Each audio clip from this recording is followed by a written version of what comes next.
Hi everyone, welcome back to Life After Neverland. Thanks so much for tuning in. We're going to be talking about The Masked Singer, Season 5, Episode 7. In this episode, we have Group A and Group B competing against each other for the Super 8, and we had 2 contestants eliminated. So we're going to talk about that at the very end of this episode, but prior to that, we're going to talk about the entertainers, which one we liked, and which ones we thought were big stinkers. So, starting from number 1 through 5, 5 being the best, and 1 being a huge wah, wah, wah. We're going to discuss that throughout this episode. Thanks so much for watching, and while you're watching, you guys, if you have it in your heart to subscribe to our channel, we would be so grateful. And if those of you who have already subscribed to our channel, we just want to give you a tremendous, big hug virtually. Thank you so much for tuning in and taking care of us and giving us lots of love.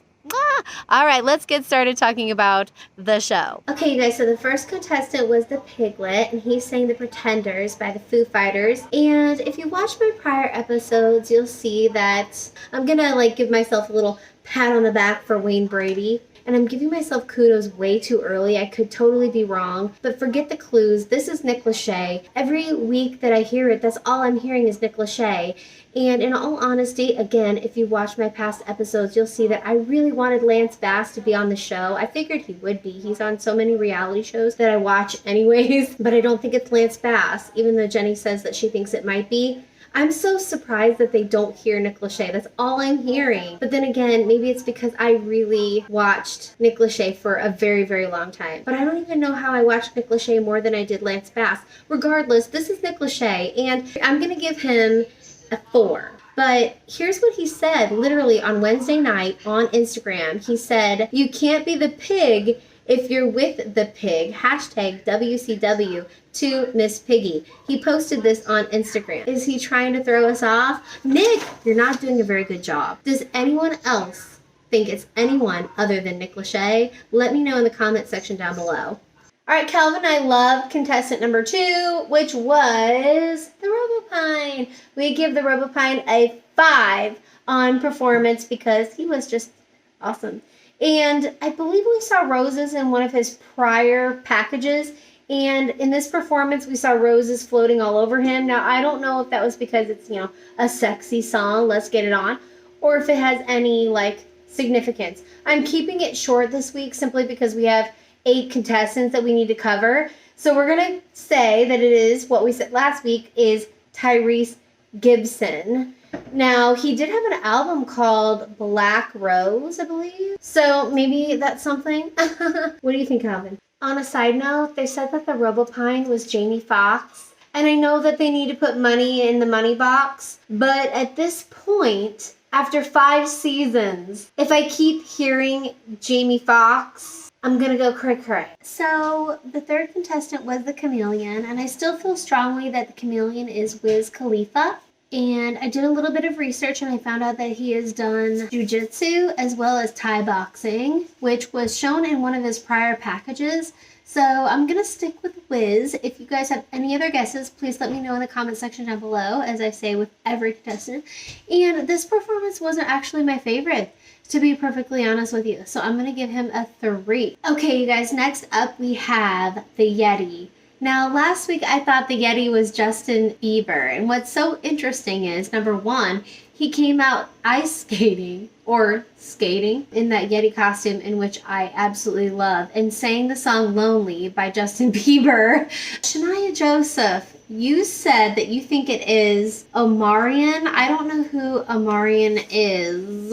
And I'm going to go ahead and go with Shania. You're so great at guessing these things. Guess what? The Yeti Clue package had a shot of a sandwich made with berries. And so Shania won't be, surprised by this, but any of you who might be tuning in might be Omari Ishmael Grandberry. Shout out to Shania. Omarion takes the cake. He's a 5+. After the Yeti, you guys, we have the Russian dolls, and I'm going to agree with one of our followers, Carrie Gilbert. She says that the Russian dolls are Hansen, and I agree with her 1000%. I haven't changed my mind yet. I think it is Hansen. These guys have performed on the highest level each night that they have been on the stage. They're amazing. If you want to hear a little clue about the Hansens this week, they said something in their week 1 clue about being put on the shelf, and I believe in 2000 they were dropped from one of their record labels,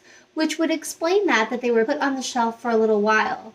If I didn't give the Hansens a 5, well, I mean, hello. Isn't that evident? I'm going to give the crab a 3 because I feel like he doesn't compare to, obviously, the Hansens or the Robopine or even Amarian, aka the Yeti. But anyways, as far as Bobby Brown goes, that's my generation, and I love to see him on The Masked Singer. Let's hope that the crab is Bobby Brown. I guess we'll see. He is 3rd in my scale of 1 to 5. So we'll see who goes home tonight.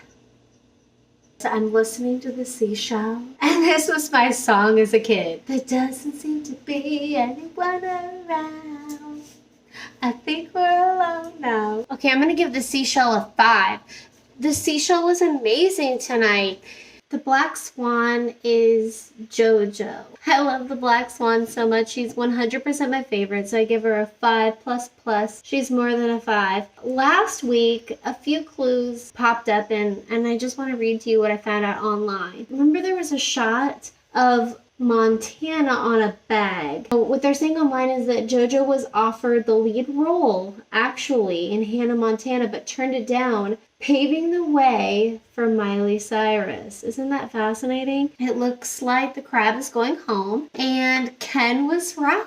It's Bobby Brown. I used to like Bobby Brown so much when I was a kid. So many things go crazy in Hollywood, in regards to Bobby and Whitney. I actually saw Whitney Houston in concert when I was younger. I saw her with my mom, and she was so elegant and so sophisticated, and everything went downhill after that, and that's really sad. And I honestly, you guys, I used to blame Bobby Brown for Whitney Houston's fall. I did. Now I know I live in a whacked out world when the seashell goes home. What the? No! Is anyone else like this? What? These competitions are literally on opinion alone. And does the opinion really make a difference? Probably not. These celebrities, it's just an opportunity for them to get their name back out there, to be relevant again. So it's not about winning. It's more about getting their name out there, people hearing their story. Bummer! Tamara Mowry, I really wanted to see you stay. I think you got gypped, girl. I think you got gypped. Please let me know in the comment section down below, what do you think about who was eliminated? Thank you for your comments. Thank you for your subscriptions. And I'll see you guys next week. Talk to you soon. Bye, guys.